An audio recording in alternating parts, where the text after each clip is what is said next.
आप सभी को मेरा नमस्कार। मैं न्याय के आज चैनल में आप सभी का फिर से स्वागत करती हूँ। और आज हम वकील साहब से वॉइडेबल मैरिज के बारे में बात करेंगे कि कौन कौन सी मैरिजेस वॉइडेबल होती हैं और कौन कौन सी समस्याओं के आधार पर हम किसी मैरिज को वॉइड घोषित करा सकते हैं। बताइए वकील साहब, वॉइडेबल मैरिज का मतलब क्या होता है और किस तरीके से वॉइडेबल मैरिज के लिए पिटीशन लेकर आ सकते हैं न्यायालय में, किन किन आधारों पर? जी, वॉइडेबल मैरिज मतलब शून्य करणीय विवाह। ऐसी शादियां जो 6 कंडीशंस जो मैं अभी आगे बताऊंगा उनको वायलेट करके होती हैं, ऐसी सभी शादियों को वॉइडेबल मैरिज कहते हैं। वॉइडेबल मैरिज का मतलब ये होता है कि कोई एक पक्ष अगर चाहे, उसकी इच्छा पर है, अगर चाहे तो न्यायालय में एक याचिका ला सकता है दूसरे पक्ष के खिलाफ, पति या पत्नी, और ये कहते हुए न्यायालय से बता सकता है कि मेरी जो शादी हुई है वो कानून के इन प्रावधानों के उल्लंघन में हुई है, जिन प्रावधानों को मैं भी आगे बताऊंगा। 6 प्रावधान है इनको, उनमें से किसी एक के उल्लंघन में हुई है या 2 के उल्लंघन में हुई है, और हमारी शादी को शून्य घोषित कर दिया जाए, ये वॉइडेबल मैरिज होती है। यानी कि जो शादियां शुरू से ही शून्य नहीं हैं, कुछ शादियां ऐसी होती हैं शुरू से शून्य होती हैं, अगले किसी विषय पर चर्चा करेंगे, बताएंगे, और वो शून्य तो हैं लेकिन दूसरे पक्ष के कहने पर, दूसरे पक्ष के आवेदन पर न्यायालय उनको शून्य घोषित करता है, और चाहे तो वो शादियां दोनों चाहे तो चला सकते हैं अपनी मर्जी से, तो ऐसी वॉइडेबल मैरिज इसको कहा जाता है। मतलब चला सकते हैं, यानी उनके कंसेंट पर ये डिपेंड है। हाँ। कि अगर करना चाहे शून्य करणीय करे, अदरवाइज रहना चाहे साथ में तो रह सकते हैं। बिल्कुल बिल्कुल। तो बताइए फिर कौन कौन से आधार होते हैं? देखिए, पहला जो आधार है शून्य करणीय का, वो ये है कि अगर कोई शादी कंज्यूमेट नहीं हो पा रही है दूसरे की इम्पोर्टेंसी की वजह से, यानी कि शारीरिक संबंध नहीं बन पा रहे हैं दूसरे की नपुंसकता के कारण, तो ये एक पहला आधार है। तो दूसरा पक्ष इस आधार पर न्यायालय में आवेदन ला सकता है, याचिका ला सकता है, और उसको साबित करने पर न्यायालय उस विवाह को शून्य घोषित कर देगा। तो पहला आधार ये है। दूसरा, तो ठीक बात है, वो मतलब उनकी मेडिकल रिपोर्ट्स के एविडेंस के हिसाब से मतलब वो साबित कर पाए। जी।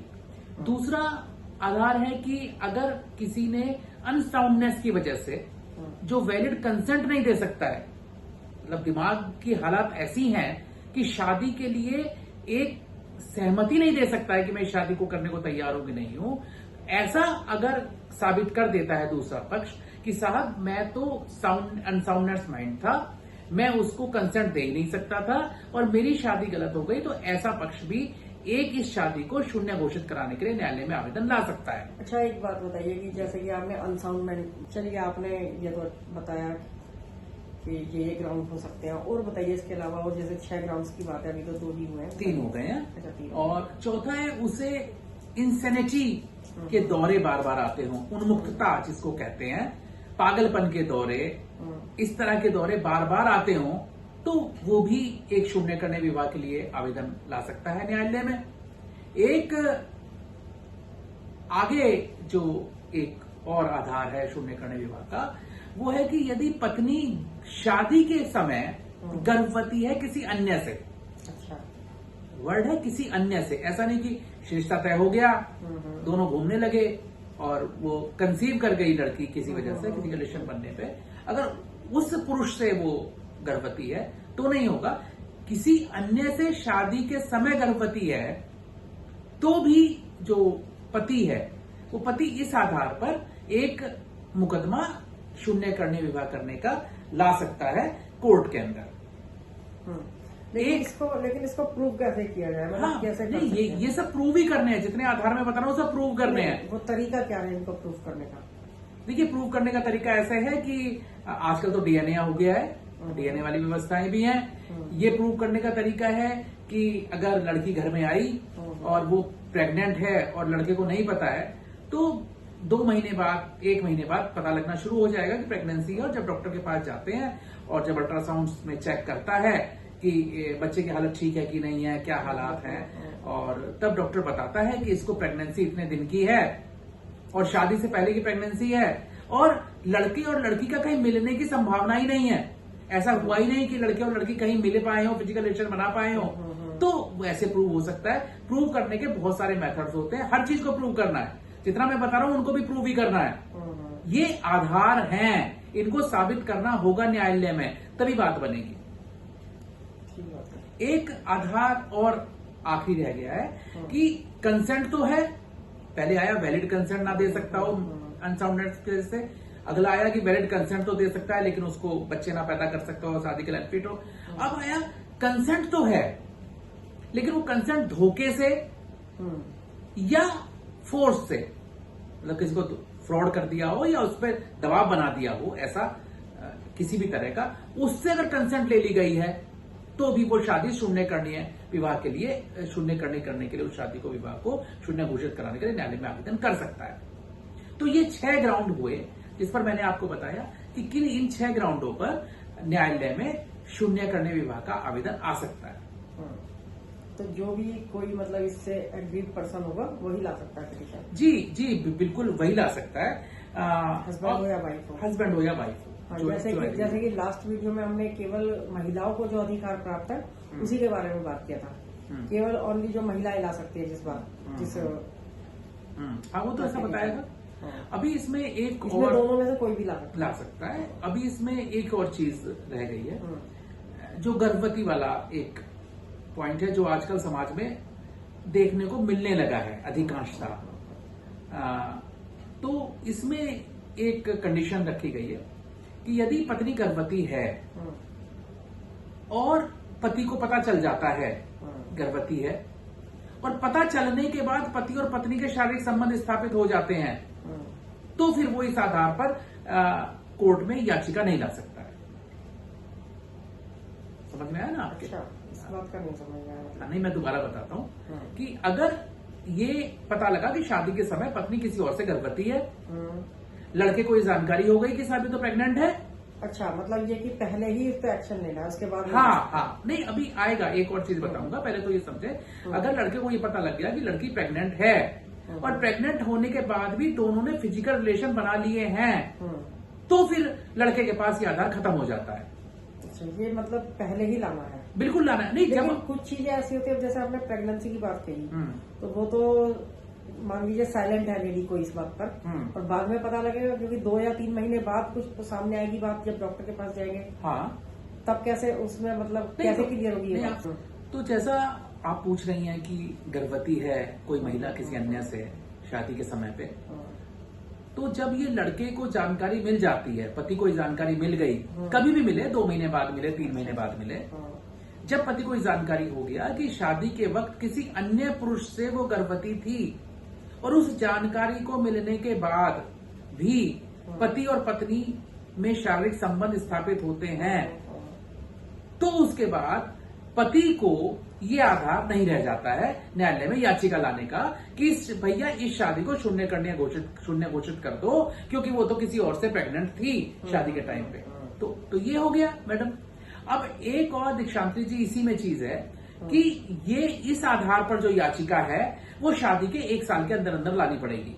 अच्छा, ऐसा ऐसा नहीं कि बच्चा प्रेगनेंसी का आपको पता लग गया, आपने शारीरिक संबंध भी नहीं बनाए जानकारी होने के बाद, और फिर बच्चा पैदा हो गया, और बच्चा पैदा होने के बाद आप 1 साल के बाद कहने लगो, मतलब शादी से बच्चा पैदा हो, शादी से अगर आप शादी के 1 साल बाद कहने लगो कि भाई अब हमारा तो ये जो है इसको डिक्लेयर करो वाइट इस मैरिज को, तो नहीं होगा फिर। तो ये रेस्ट्रिक्शंस कोर्ट ने लगाए हैं, कानून ने लगाए हैं, क्यों, जिससे कि शादियां चलती रहें। अगर आपको किसी गलती का पता चला तो आपको तुरंत आना है, आपको इंतजार नहीं करना है। आप 2 साल बाद थोड़ी आ जाओगे, 3 साल बाद थोड़ी आ जाओगे। मतलब उस वाली गलती को तो वेव ऑफ कर दिया और फिर अगली कोई क्रिएट हुई तो उसका फायदा लेने लगे। हाँ, ऐसा नहीं होगा, ऐसा नहीं होगा। अभी ऐसे ही मैंने आपको बताया जो कंसेंट है, कंसेंट के बारे में बात की, कंसेंट फोर्स से या धोखे से ले ली गई है, वहां पे हो जाता है ना, फोर्स से किसी को रख दिया, डरा दिया, परिवार वाले को बंदी बना लिया, उसको किसी तरह धमका लिया, या धोखा, उसको कुछ ऐसा दे दिया चीज खाने में, लड़के या लड़की किसी को भी, कि वो जो कंसेंट है वो प्रॉपर नहीं दे पा रहा है, या कोई लालच दे के ली गई है। हाँ, जैसे भी हो सकता है, बहुत सारी चीजें हैं।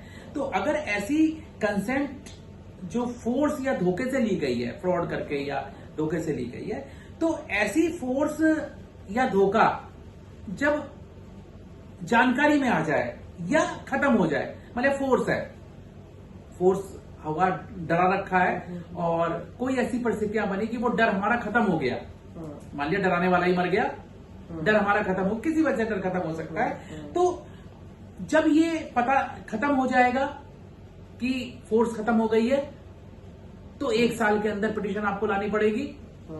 या जब आपको पता लग गया कि धोखा हो गया है उसके साथ, तो धोखे की जानकारी होने के 1 साल के अंदर आपको पिटीशन लानी पड़ेगी। अगर आप इन दोनों परिस्थितियों में भी पिटीशन नहीं लाते हो, मतलब फोर्स हटा और आपने 1 साल का पीरियड निकाल दिया, कोई पिटीशन नहीं ला पाओगे। आपको धोखे का पता लगा कि साहब ये तो धोखा हो गया, जैसे मान लिया किसी शादी हुई 2 की और लड़की ने एज बताई अपनी लड़के से कम 4 साल, लेकिन वास्तव में आपने जब मार्कशीट देखी उसकी 1 साल बाद आपने मार्कशीट देखी किसी और आपको पता है कि तो 10 साल बड़ी है आपसे या 15 साल बड़ी है, या ऐसे ही लड़का बड़ा है, कुछ भी हो सकता है जो बताया, और आपको उस दिन पता लग गया भाई धोखा हो गया, तो उसके 1 साल के अंदर अंदर आपको ये याचिका लानी ही पड़ेगी। अगर आप नहीं ला रहे हैं तो फिर आप याचिका दोबारा नहीं ला सकते हैं इस पे। और अगर कंसेंट से बड़े से कर रहे हैं तो इसमें कोई बात ही नहीं है, धोखे की बात है ना। मैं तो एक एग्जांपल दिया आपको, ये ऐसा भी धोखा होता है, धोखे की बहुत वाइड रेंज है। अच्छा, जैसे आपने कहा कि हर चीज में, जैसे उसमें तलाक में भी 1 साल के अंदर पिटीशन लाना है, इसमें भी 1 साल के अंदर पिटीशन लाना है, तो फिर अगर हम वॉइडेबल में जाते हैं तो फिर तलाक और वॉइडेबल में अंतर क्या है? मतलब किसी में भी जा सकते हैं फिर तो? हाँ, नहीं, तलाक जो है लीगली वेडिड वाइफ होती है। अच्छा, यानी कि जो वैध पत्नी है आपकी, जिसको बहुत सारे अधिकार मिलते हैं, जैसे भरण पोषण का अधिकार मिलता है, एलिमनी का अधिकार मिलता है ना, बहुत सारे अधिकार मिलते हैं, डोमेस्टिक वायलेंस में भी राइट मिल गए हैं बहुत सारे, तो वो लीगली वेडिड वाइफ के लिए तलाक होता है। लेकिन यहाँ वाइफ ही नहीं है। अच्छा, लीगली वेडिड वाइफ नहीं कहलाएगी वो उसको, मैंने बताया, न्यायालय ऐसी शादी को नल एंड वॉइड डिक्लेयर करता है, शुरू से ही गलत है। तो ऐसी मतलब कोई आधार नहीं है उस मैरिज का। हाँ, उस मैरिज का कोई आधार, वो मैरिज नहीं मानी जाती है। अभी एक चीज और रह गया है, जैसे कि हमने बताया कंसेंट और फोर्स का, ये बहुत कुछ होता है, कंसेंट और फोर्स में भी बहुत सारे केसेस आते हैं और वास्तव में होता भी है। अगर ऐसी जो कंसेंट है वो फोर्स और धोखा, या धोखा हो या फोर्स हो, या दबाव हो या उसके साथ फ्रॉड कर लिया हो, अगर इसकी जानकारी होने के बाद भी, धोखे की जानकारी होने के बाद भी, और या फोर्स हटने के बाद भी दोनों एक साथ रह रहे हैं, अच्छा, दोनों मतलब एक साथ रह रहे हैं, तो भी आप इस पर कोई पिटीशन नहीं ला सकते। यानी कि भाई अब दोनों में कॉम्प्रोमाइज है, ठीक है, पता लगा धोखा था, ठीक है, रह रहे हैं भाई, सही है। तो यहाँ पे क्या करना पड़ेगा इस स्पेसिफिक इस केस में, जैसे प्रेगनेंसी वाले मैंने केस में बताया, वहां पे अगर फिजिकल रिलेशन बना लिया तो खत्म हो गया, 1 साल का पीरियड आपने नहीं डाला तो खत्म हो गया। यहाँ पर कंडीशन क्या है कि पहले तो यह है कि क्रिमिनल जो आपका क्रिमिनल नहीं, इसमें जो फोर्स है या फ्रॉड है उसका आपको जानकारी हो गई, जानकारी होने के 1 साल के अंदर आपको लाना पड़ेगा। और दूसरी कंडीशन क्या है कि जैसे ही आपको फोर्स हटा और जैसे ही आपको जानकारी हुई फ्रॉड की, या तो आपको एक साथ नहीं रहना है। अगर आप एक साथ रह रहे हैं तो भी माना जाएगा कि आपने उसको कंडोन कर दिया है, क्षमा कर दिया, फिर नहीं आ सकता।